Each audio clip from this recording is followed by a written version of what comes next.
Hi everyone, my name is Janine Roberts and welcome to our low risk property investment webinar. So today we will be taking the concept of risk around property investment head on and find out from the experts what we should look out for when investing in property and how can property risk be reduced to a minimum. For any questions, please post them in the comment section. We will unfortunately not be able to answer all questions live, but our team will be able to answer all questions in the comment section. And there will be a link at the end of the webinar to engage on a personal consultation. So stay tuned to the end for something special on offer.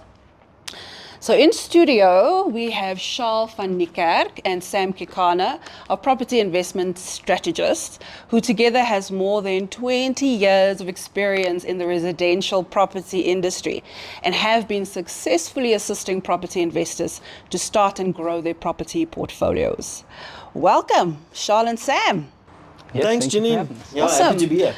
So Charles, let me start with you. So the hot question on everyone's lips is there such a thing as low risk property investment? Well, there definitely is. So that's the short answer. But the long and the short of it is when it comes to property investment, there are actually very few property investors that are aware of the fact that there's low risk property investors. So it's not a common term when it comes to investment. You know, everybody talks about risk. Everybody knows that there is risk involved in property investment, but not even everybody knows what those risks are. So, you know, I'm dealing with investors across the world on a daily basis almost that is looking to invest in property in South Africa because it is such a great exchange rate to buy property in. But at the end of the day, when I ask the question of risk, you know, what is your understanding around risk and all those sort of things, everybody tells me the same thing.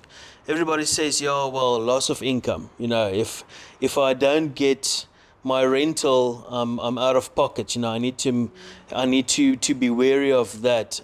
Some investors are concerned about the property growth and so forth, but at the end of the day, it depends on what is your strategy. Are you looking at buying property to resell in the medium or short term? Or are you looking at buying property to build a portfolio for wealth creation one day, retirement, having a secured income on your pension, you know? So what is your strategy? Because that's going to determine a lot of the times what the type of property is that you want to buy. So when it comes to the risk element, everybody more or less understands the same risk.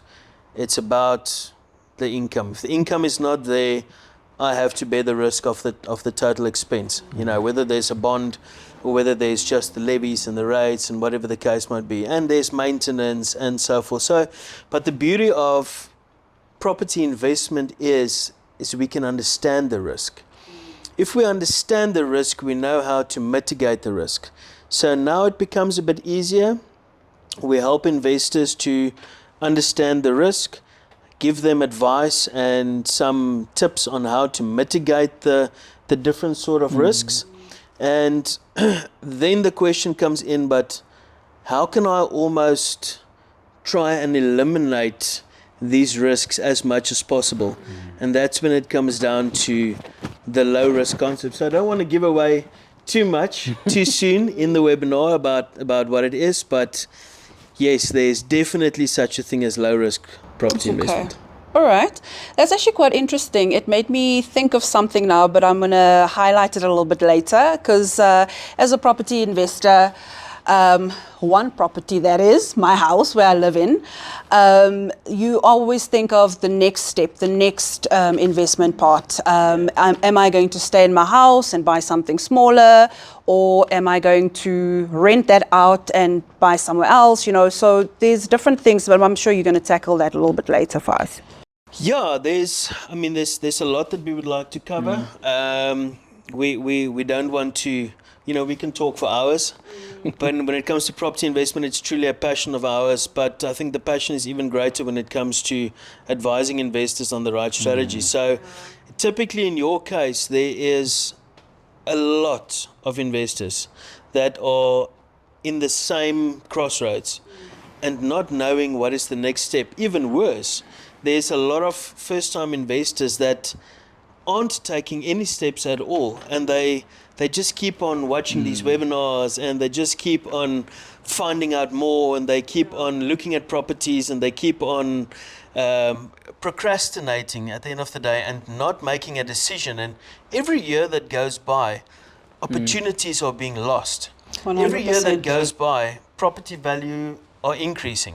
Whether it's with 1% or with 5% or whatever the case might be, the property opportunities are not going to be there next year what there is currently. Whether it's promotional offers, whether it's the price, whether it's the opportunity of buying a property with a tenant in place now, whatever the case might be. So, potential investors should start taking the next step. Talk to strategists like ourselves so that we can find out what is your situation currently, where do you want to go, what sort of strategy would you like to follow, and let us help you to get that strategy started. We are fortunate that we are working for one of the largest property developers in Gauteng, in the residential property space, with a wide variety and a wide portfolio of options that are available, to investors, different price ranges, different areas, and that's when it becomes exciting, when you start diversifying.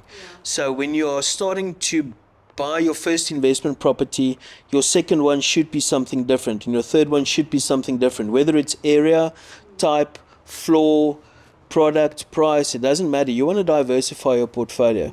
So you get such a term actually as a rent investor. So you now own your own house, you're a property owner, but you haven't bought your first investment property yet of renting it out. So now you're in the crossroads of, I want to enter that space. So do I keep my house? Preferably you want to keep all your assets always. You don't want to sell if it's not necessary.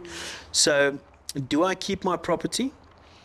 Put a tenant in there, make this my first investment property, upgrade my lifestyle to something else that I want, and then you get the concept of a rent investor. So a rent investor is like what I was myself many years ago.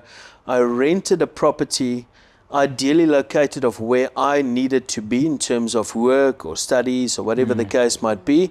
It cost me a lot cheaper because I was renting the property. I didn't have all of the responsibilities. And that allowed me to free up some capital and some disposable income in order to invest that, into my first investment property. So I actually owned an investment property before I owned my own property. And the thing that investors make the mistake of a lot of the time is that they wait to first buy their own property. Now they wait for 3 years to build up a deposit and build up the cost for fees in terms of registration and legal and transfer and all those sort of things. It takes them such a long time, but that's what they've got in their mind is my first step. That's what I have to do first. It's not true. In actual fact, you are missing out on a bunch of opportunities. Okay, so there's not a one-size-fit-all type of approach for investors. Definitely not. Each one's needs is different and therefore needs to be customized to that. And that's why they can come to you guys to 100%. get advice. So cutting to you, Sam, based on what Charles just highlighted, very, very interesting, a lot of introspective stuff there. What makes property investment low risk, if I had to put it in inverted commas? Thanks, Janine. So I think what would be a better way to display this is actually to maybe have it on a bit of a slide where we can show comparisons, because a lot of the time, a lot of new investors especially don't know what to measure their performance against. What are some of the markers that we look at within an investment space, within property, as good markers that promote a long-term investment, a low-risk investment, and others that are not. They typically only, and I see this in countless consultations that I sit in, where people use just the location and the type of unit that's in that location as their only benchmark. But they've never examined what happens when you have a tenant that either performs really good or not. And in actual fact, the real jockey of your investment, bar these two, call it rules of property, is your tenant. I always make this example, you could have a beautiful house in a golf estate, but if your tenant's not paying the rent, the house doesn't even matter. The whole investment falls apart. So I think let me just depict that. with a number of just points that we can touch on so that the audience can actually have an idea as to what are these markers that we're looking at, okay? So one of the first ones that we're going to tackle is a high tenant turnover. Now, when we talk about high tenant turnover, that means if you have a 12-month lease agreement and at the end of that lease agreement, you have a new tenant moving in and a new tenant moving in, that's one thing. It's in some of the markets that we have interrogated, we've seen that sometimes you don't even finish that lease agreement. People are moving out and in at a higher frequency level. Now, when we say high tenant turnover, they are a little bit more, there's a few more nuances that we actually have examined that come with that. Remember, whenever you have a new tenant moving in, there's a high chance that majority of the investors that we deal with are going to incorporate a management company or a management facility, right? So somebody is going to be placing an ad out there to have a tenant move in. That's not a free exercise. So you then have marketing fees, you have placement fees, that's what we call it in the industry, which actually already tackles, usually that charge alone is about 10% of your gross rental. Stop. I'm telling you. So when you have a high tenant turnover, what tends to happen is that now you're examining this opportunity from a 12-month perspective. But if I take away 10%, you're actually looking at an 11-month perspective. Not to mention, let's use me as an example. Sam moves out of your unit on January 1st. It doesn't mean the next person's going to move in on January 1st as well. There's sometimes, and it happens more often than you would think, there's sometimes a vacancy of a month, 2 months at times. So now all of a sudden, yes, you've seen numbers on a particular brochure, but in actual fact, because you've not examined the tenant's profile, what tends to happen is that you're actually dealing with a 9-month investment. And if that's happening every year, you're actually losing out on quite a lot, and you've realized that compounds over 5 years of owning an asset, 10 years of owning an asset. So tenant turnover is a serious thing that we actually need to look at, and you can always pull that back to some demographs sometimes, okay? A silly example of this, in the student accommodation world, you know varsities are not 12 months open. No, they have large gaps, right? So typically you would find there's a 10-month window where you're going to have occupancy, right? And that's with the one particular student. And then all of a sudden it rotates again. So already in that model, you're looking at 10 months of an investment as opposed to 12. Look, and let me tell you, just want to come in there, Sam. When I was dealing with student accommodation and investments, which I will never do again, I found, because what you said now is very true. So what I found is that 12-month period, you're not also guaranteed to have the same tenant in there. Yeah. I've seen my tenants jump ship to go and find residency to where their friends are. Now they make friends in varsity, new friends. They're not living in the same commune or at the same student accommodation. They live down the road there. There's another space available. Listen, I pack up and go. Cheers, I'll sort. You know, they just don't care. No. It's a reckless tenant that doesn't care because A, they're not paying it.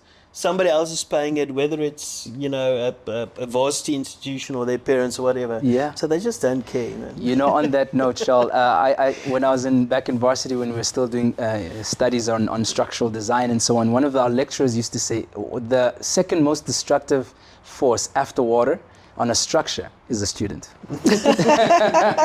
So, I mean, these guys are just in a phase of life we've all been there where you're just not interested. You have no responsibilities. All you have to do is focus on your books, party a little bit and so on. But nonetheless, so look, that's the one point. The other one is obviously a higher risk of vacancies, and this just speaks to what Charles has just mentioned, okay?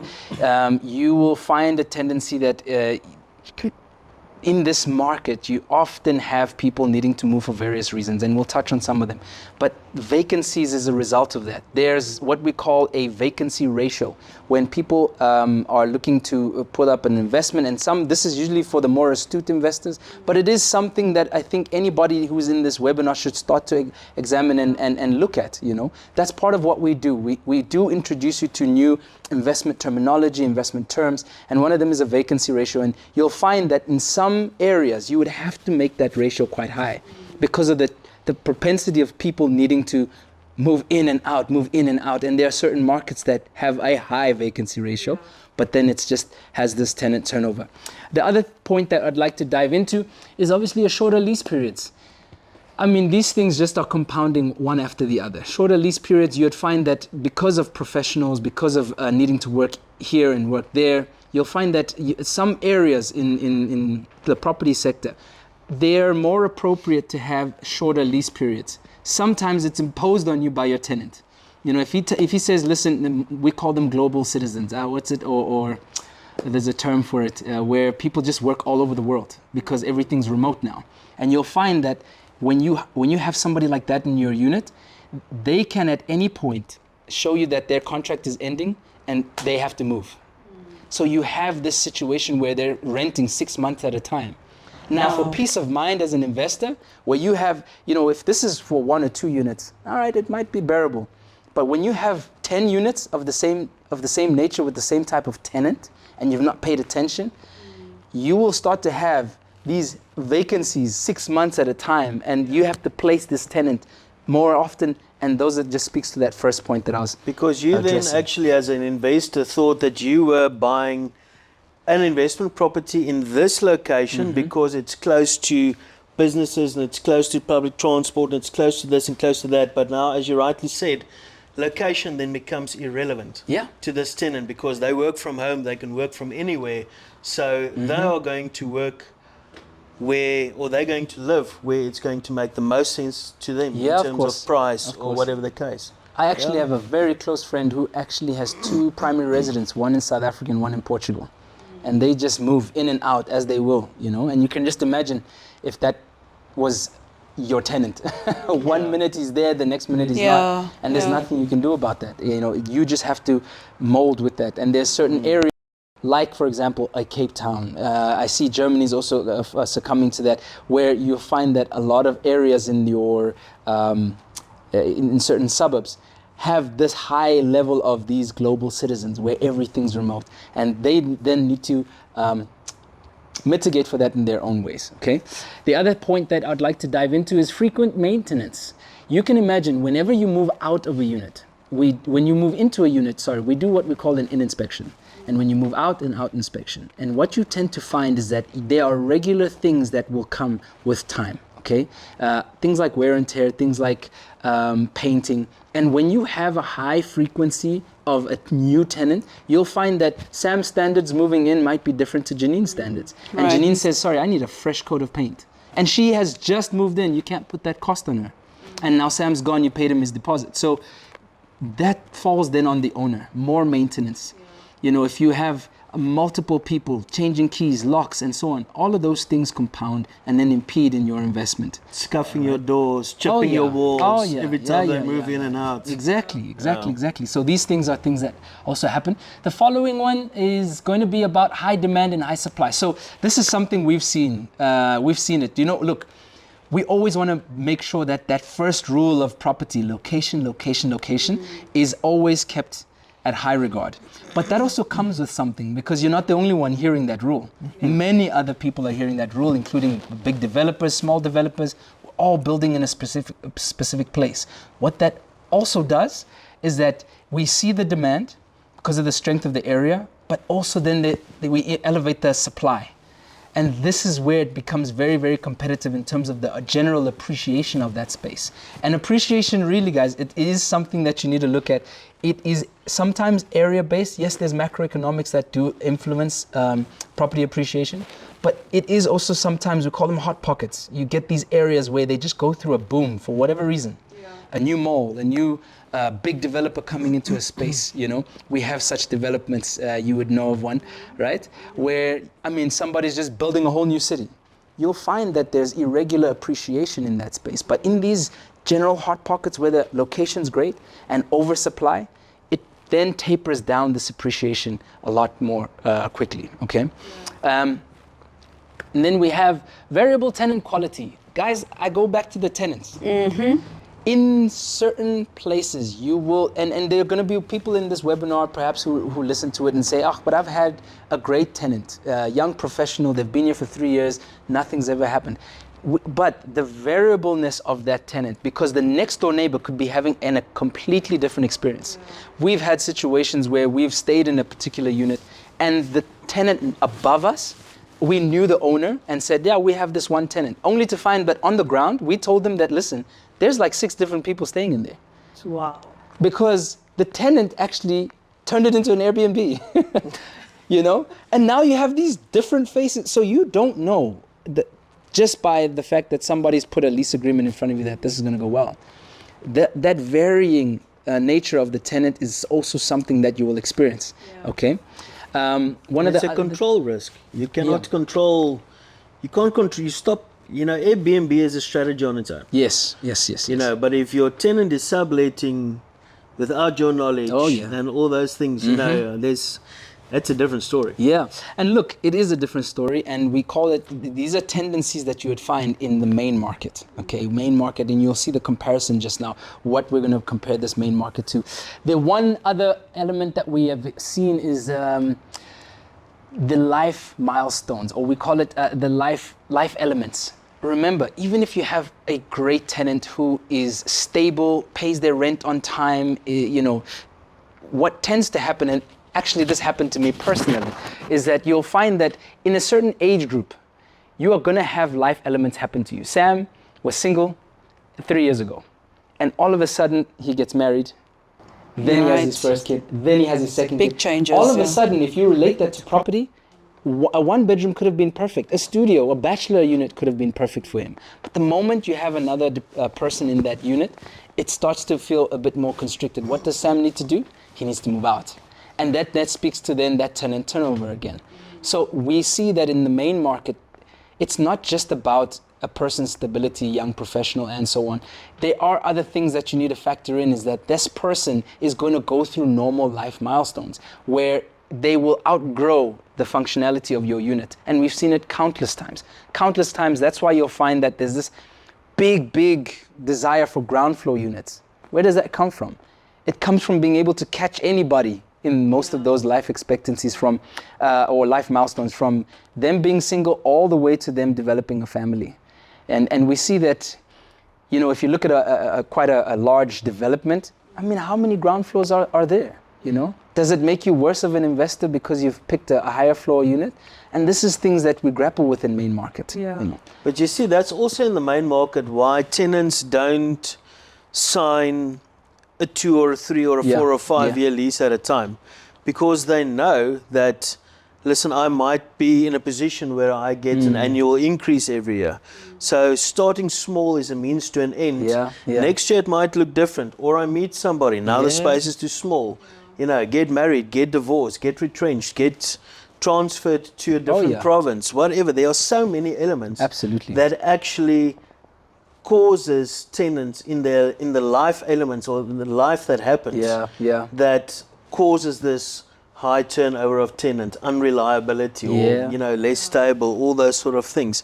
So you need to be, as an investor, don't be blindsided by that, to say that, now I've made the best decision to buy this property, it's not going to happen to me.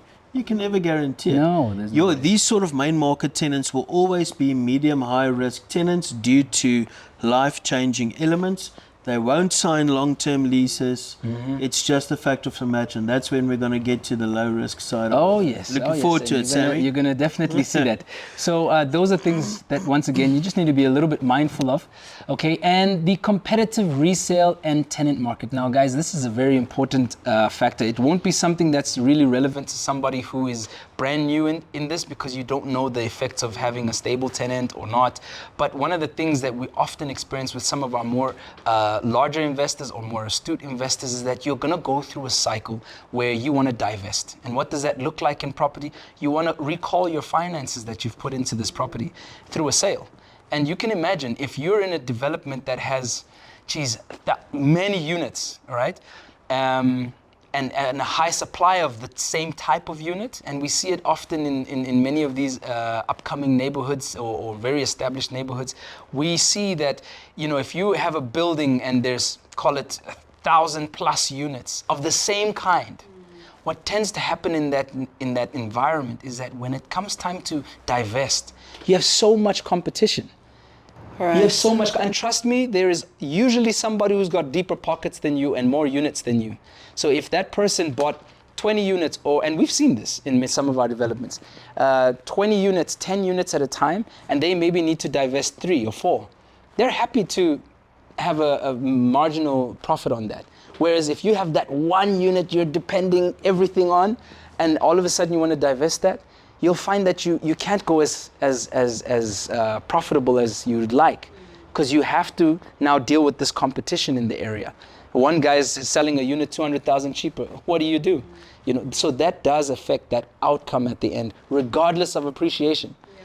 So you have to be mindful of that competitive nature in where you're buying. Okay, so sometimes that will inform your strategy, especially whether between speculation and so on. You got to make sure you know what you're doing, and that's where a relationship like this comes in handy. Yeah, it boils down everything to the supply and the demand factor. Yeah, when you invest, and investors like to do it. I mean, I've done it, you've done it, we've all done it, and we've learned from it.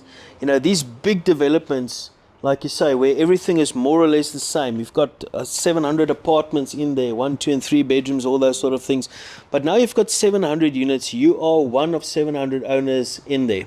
There's a lot of investors normally who buy in there. It's normally close to 50% of a development like that is bought up by investors. Yeah. Then this thing has got a development life cycle.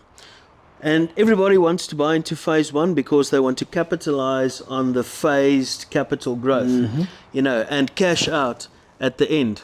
But if you are one of 700 units and 10% of those owners have got the same idea, or 3 or 4 years down the line when the development is finished, you know, 10% of those people all have the same idea. You are going to be one of 70 people whose units are all in the market competing for the best price and competing for a buyer and all those sort of things. And then you're not buying from the developer anymore, so those advantages of costs included are falling away, and you know, you need to pay transfer and all those sort of things. And that goes the same for the tenant side of it. So if you have an estate of you know, development of 700 odd units, and you've got, let's call it 30% of those units were sold to investors, all right? It's 210 units that you're talking about that is tenanted. If 10% of those units at any given point of time needs a tenant, you're going to be part of 21 units that needs tenants at that particular point of time. That point of time, And that's only 10% that we're talking about. In most cases, it's more. And that's only within that development. What's happening outside of your walls. You know? Look, you know, just to almost have a little sidebar, what's important is that I don't want you to take away that these things are means you should not invest in that manner. I think what's important, like you had alluded earlier on, is that it's not a one-size-fits-all. Okay, for somebody who needs to diversify, who needs to spread their risk across different developments, different floors and so on, there's a strategy behind that. It can't be a blind approach. And don't get me wrong, there's a reason why a number of investors are doing this, but you know, we have to go back to see what is their strategy, who's guiding them, at what point are they in their portfolio, what's happening in their financial circumstances that is needing to make moves. And this is where relationships, once again, like this, help bring context to that. But we see people entering into the property sector, they see something shiny, have no context whether that suits them or not. They've got a little bit of money to say, I'm going for it. And you don't know who you're coming into that investment opportunity with, and you don't have the experience. So all of these things compounded, I sit on the phone and I sit one horror story after the next, and I realized you just didn't know what you were doing. It's not that it's wrong what you did, you didn't know how to do it. You didn't analyze the risk. You didn't analyze the risk, and this is the point of this discussion. We're trying to tell you that there is low risk, and this is where we talk about the lowest barrier of entry into the property sector. We want to ensure that when you're coming in, start at least low with the risk and use these markers to make sure that you're able to mitigate that.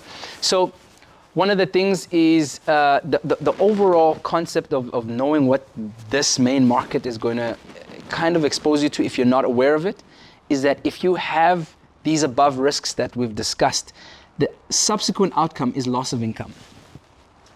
And it's not profitable at all.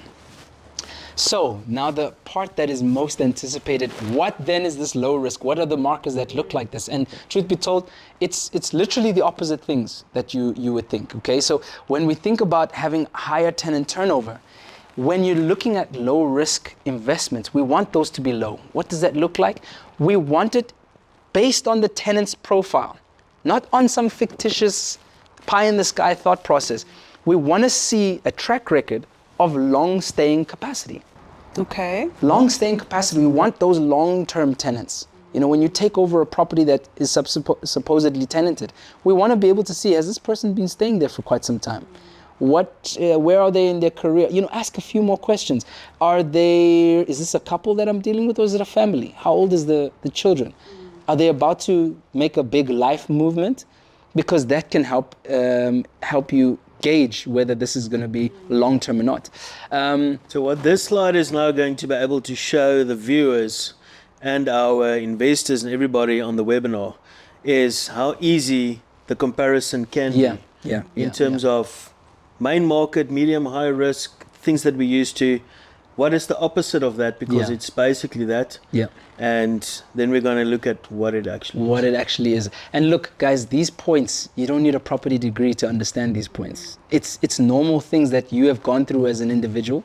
You either at one point in your life were the high risk tenant. Yeah. It's the truth. And we're going to show you examples of what the low risk version looks like. It's not a property degree that you need, okay? The other point that we're talking about is less options. You know, that talks to exclusivity. That also talks to this lower competitive nature that we're talking about, right? So we want that longer staying capacity. We want to see that. And we often see that in lower demand. Low supply. If you can find something that is in low supply, but is really needed, that's a great way to see.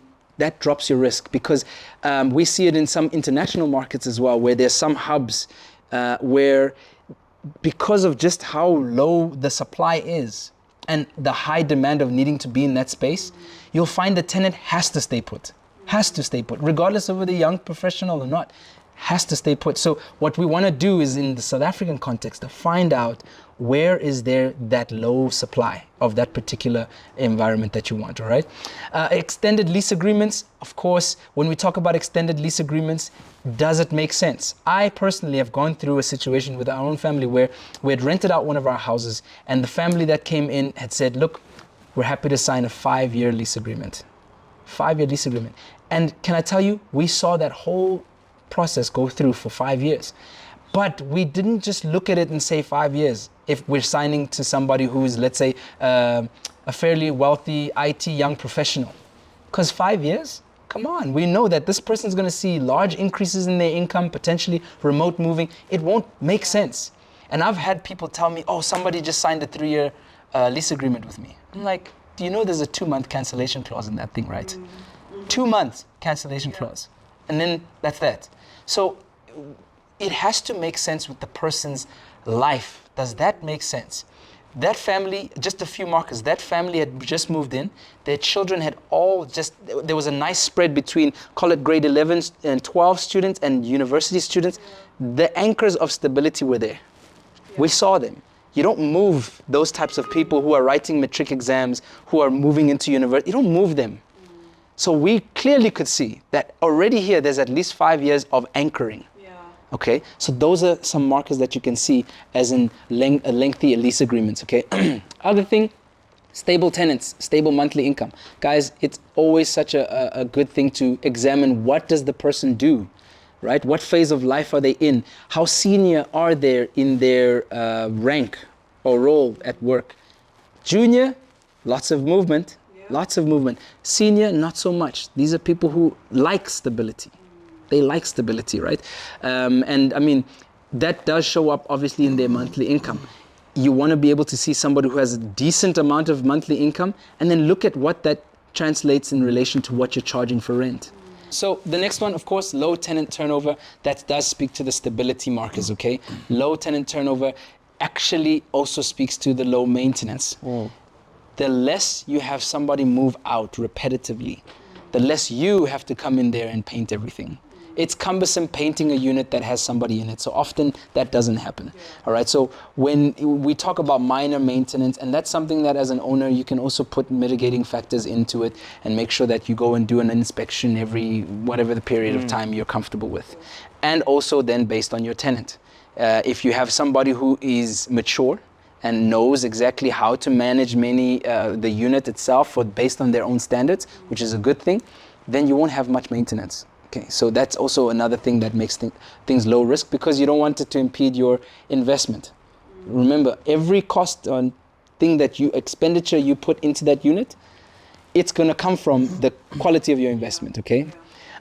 All right. And constant and growing markets, high demand, low availability. Like I said, a supply and demand issue. That's economics 101. You want to ensure that you're in a space that has high demand and low supply. Okay, so that one's a given. I'm not going to spend too much time there. And then you want to look at generational investment possibilities. Ooh. Yeah, generational investment possibilities. I actually want to throw this one over to Shaw. I can tell he's just itching in his pants to talk about this one. Yeah, so just in short, so we're looking at the opposite side of that on the comparison, and we were talking about variable tenant quality, all those sort of things. So when you are talking about generational investment possibilities, these sort of properties would be ideal if you not only buy the property as an investment, planning on keeping it for your children one day, or having it as part of a portfolio where you can generate income from as a pension, and then leave it to your children, and then your children says, thanks mom, dad, boom, liquidate everything, take that money, go on a trip, spend it all. You're not there anymore, so you can't control it. You know.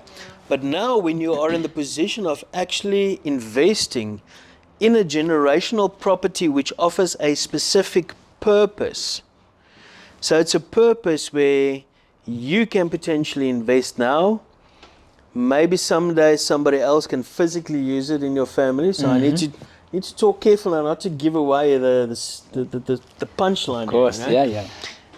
And then it can be something you can use yourself, and then it can go to the kids. But because it serves such an exceptional purpose, it is something that you want to keep in your family to come. It's a generational thing. It's not just another investment property. Yeah. It is something that serves another. The big word here is purpose.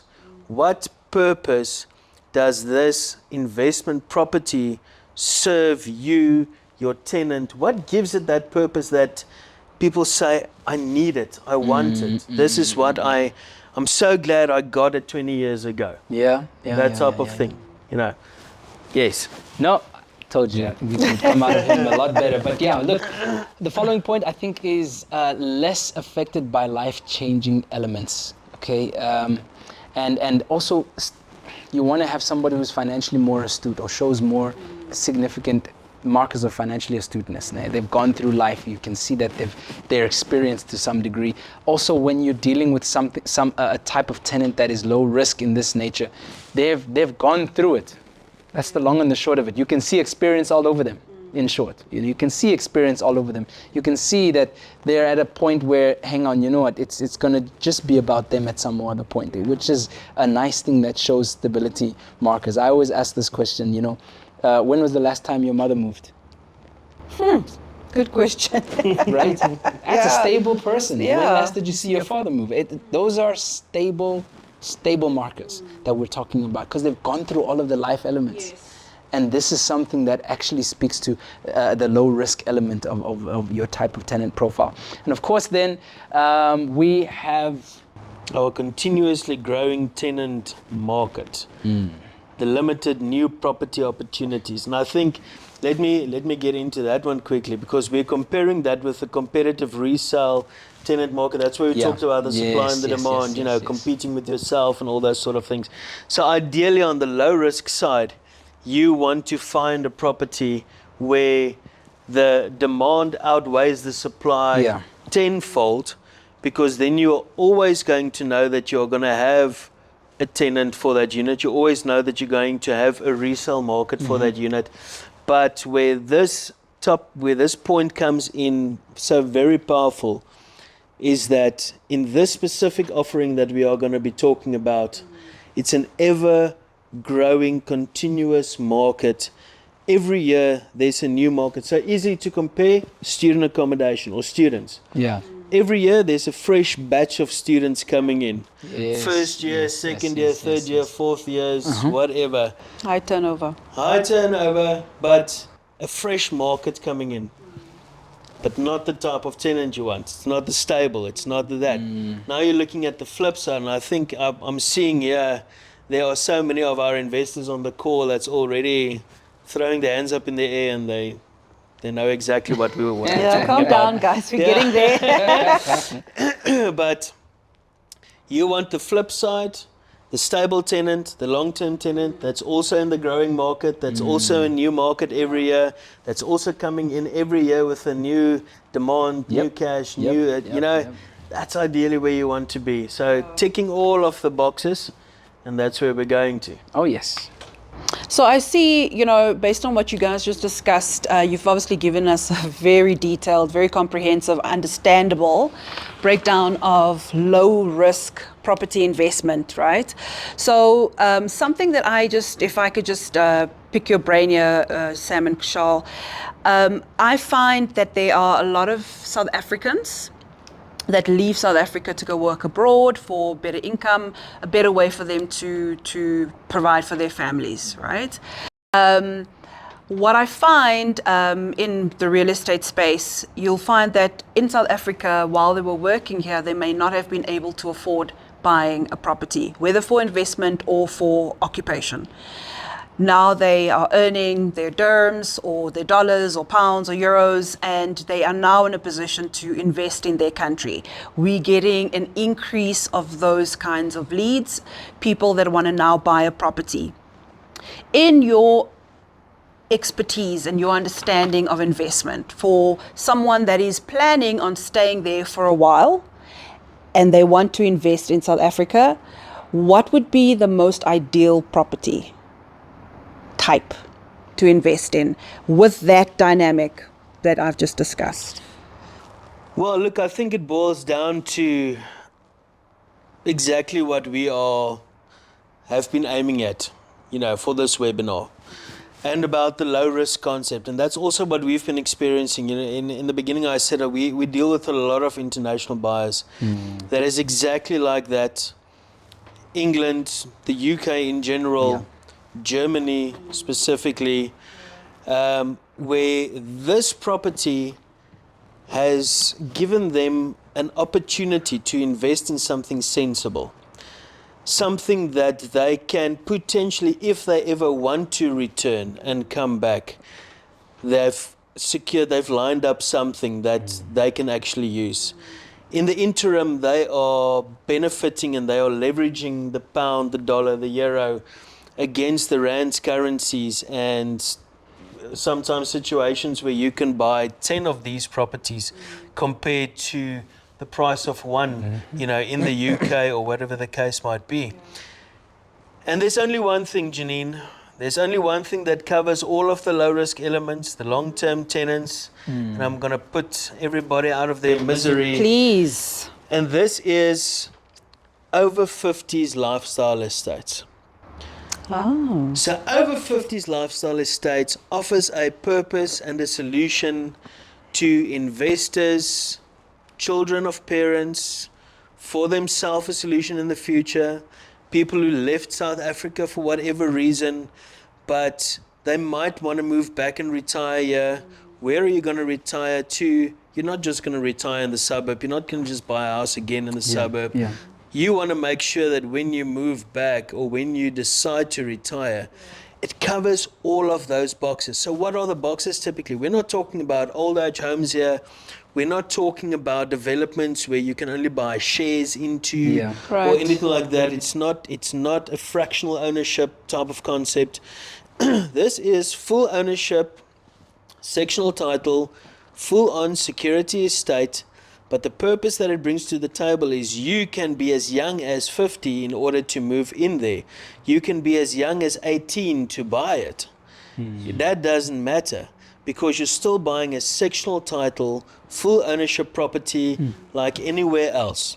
The only difference is we're not catering our tenant profiling towards students or the working class or the main market or families or young professionals. We are aiming it at the person who's making that move, that next step in his life, the next stage. I want to move into an environment of like-minded people, mature people, no noise, loudy, roaring, all those sort of things, but the estate where I'm living now and the house that I'm living in or the apartment that I'm living in, I'm not going to be faced with future challenges of stairs. What happens when I become a bit more immobile? What happens when my health deteriorates? What happens when I become a bit more dependent? Who's going to be my dependencies? Is it going to be my kids, my neighbors, my family, my siblings? You know, who's going to be that person? And life changes. As life changes for people in the working class, life changes for people on an everyday basis when it comes to health. Young people, older people, it doesn't matter. You can't say that I'm going to reach the age of 80 or 90 and be healthy and independent and jump in and out of a bath, you know, when I want to, etc. Somebody in their 30s, 40s, 50s can't say that nothing is going to happen to me in my younger age. I'm not going to have a stroke. I'm not going to have a heart attack. I'm not going to have a medical setback potentially.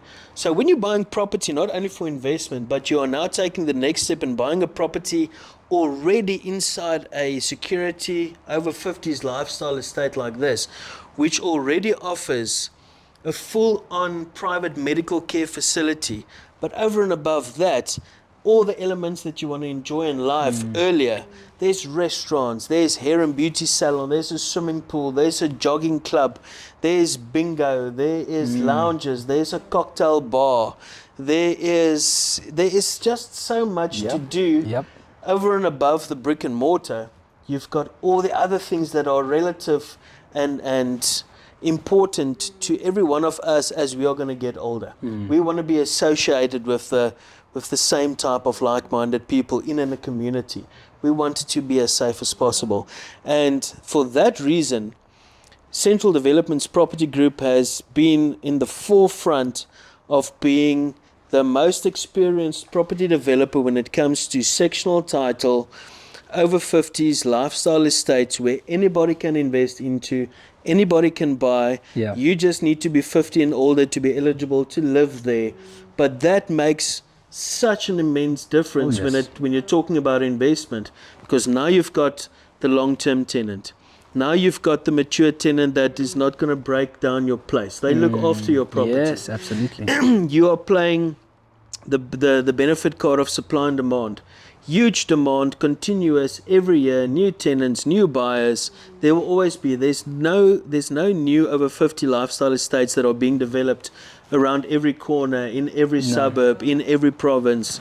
It just doesn't happen. There is a different sort of ownership when it comes to retirement estates as well, and that's called life rights. But life rights you can't buy in or invest in or finance or anything like this.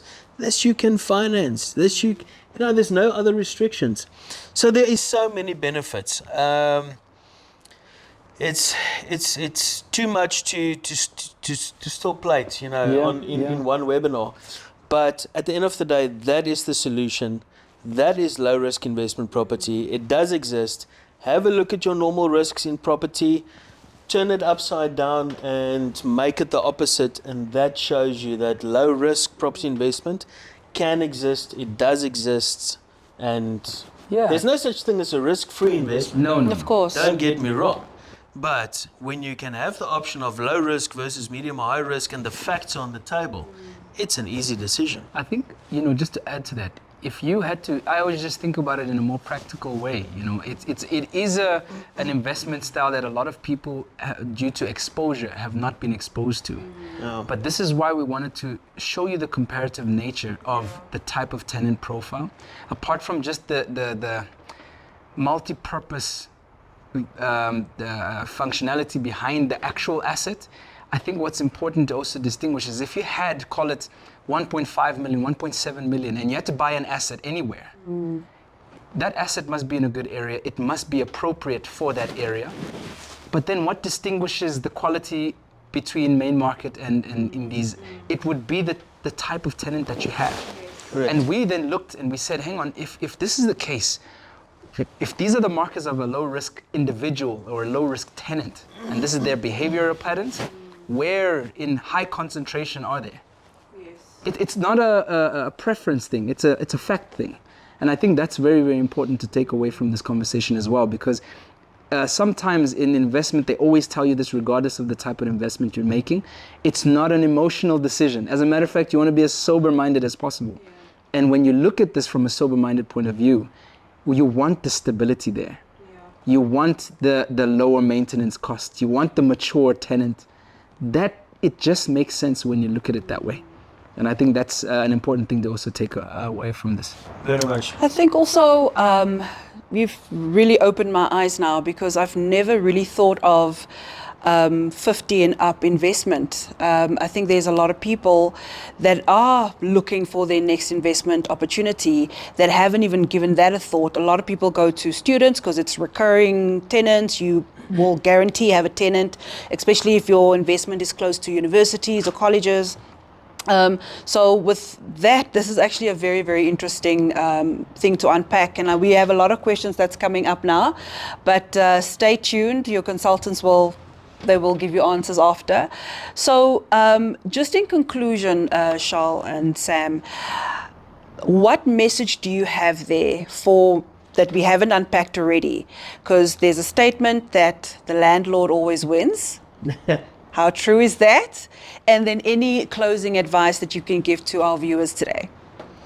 Look, I think if I can go first, No, Sam. of course.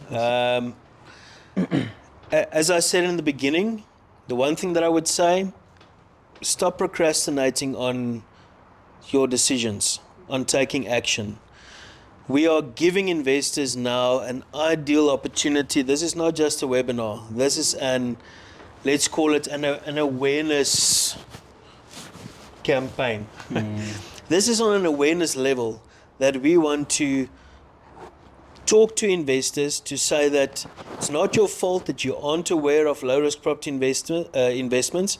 It's just because there are so little of them out there. There's not many developers that are doing them out there.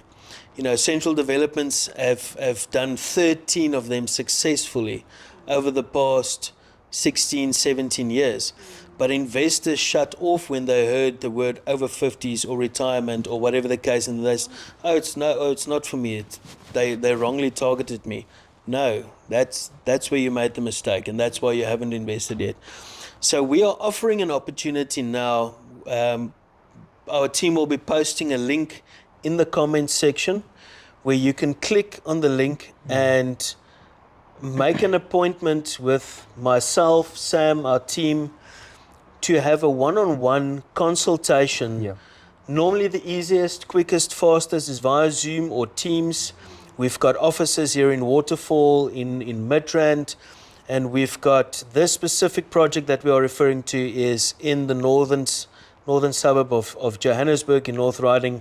Fully completed development, readily available units to buy for investment, limited because it's quite exclusive.